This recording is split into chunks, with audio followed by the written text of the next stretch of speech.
வணக்கம் நேயர்களே. மனித இனத்துக்கு அதிகப்படியான நன்மைகளை கொடுக்கறது மரங்கள் தான். அந்த மரங்கள் கார்பன் டை ஆக்சைடை எடுத்துக்கிட்டு மனிதனுக்கு தேவையான ஆக்சிஜனை கொடுக்குது. அதனால் இருக்கிற எல்லா மரங்களையும் பாதுகாக்கிறதையும் தாண்டி நிறைய புதிய மரக்கன்றுகளை நட்டு பாதுகாப்போம் அப்படின்ற நல்ல தகவல்களோட இன்றைய நிகழ்ச்சி ஆரம்பமாகிறது. இன்றைய நிகழ்ச்சியின் முதல் பகுதியாக ஆலயங்களை பற்றின சிறப்பு தகவல்களோடு வருது அவன்தான் இறைவன்.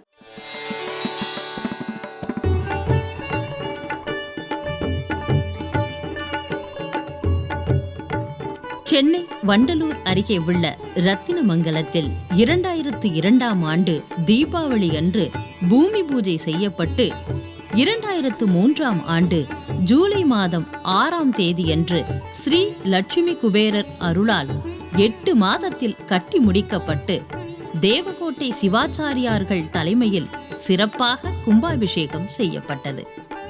இங்கு லட்சுமிக்கு என புராதன கல்வெட்டுக்கள் இருந்தாலும் ரத்தினமங்கலத்திற்கு அருகில் உள்ள வேங்கடமங்கலம் பெருமாளின் பெயரை குறிப்பதாலும் ரத்தினமங்கலம் என்பது பெயரிலேயே மங்களத்தையும் குபேரருக்கு உகந்த ரத்தினத்தையும் கொண்டுள்ளதால் இங்கு ஸ்ரீ லட்சுமி குபேரர் கோவில் கட்டப்பட்டது.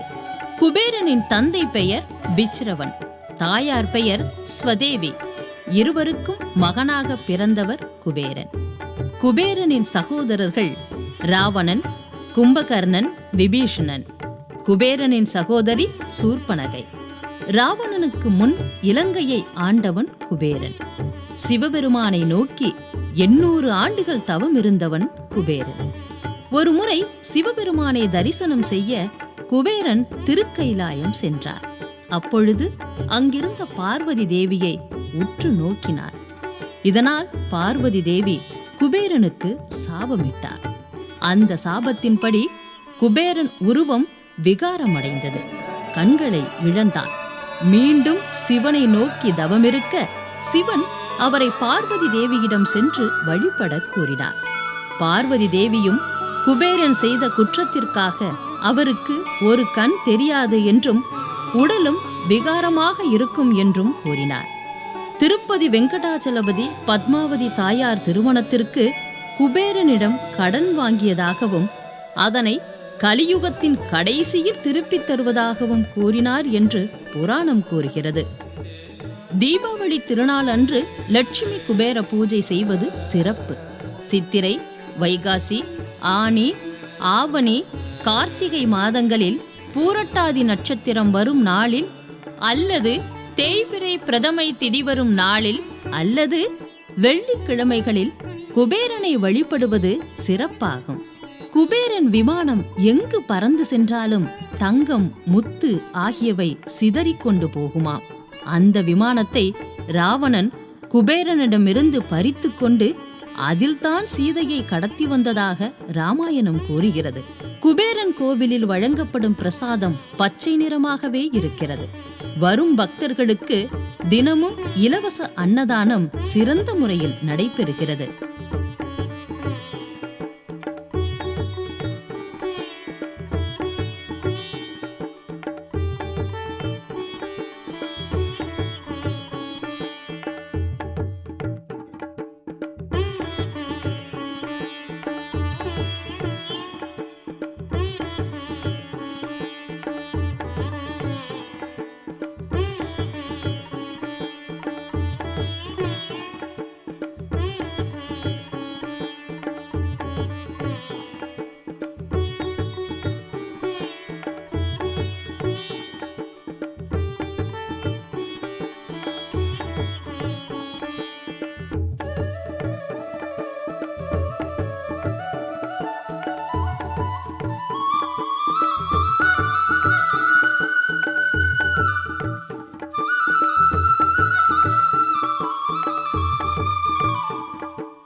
मुनिमुच्चनाय मां ज्येष्ठा नक्षत्र संबुधाय मां ज्येष्ठाय मां श्रेष्ठाय मां विष्णुदाय मां अवैवप्रदाय मां अनंताय मां संतान बालदायकाय मां सर्वैश्वर्य प्रदाय मां सर्वार्जुन संतदाय मां शुक्रग्रह स्वामे मां पादारंद्यानाविद परिमलपत्र पुष्पांजलि पूजा समर्पयामि सुगंधधूपमाग्रापयामि ओम दोर्वधूर्वधूर्वन्दं दुर्योस्मान् दोर्वधूर्वो वयं दोर्वामः सुगंधधूपमाग्रापयामि ओम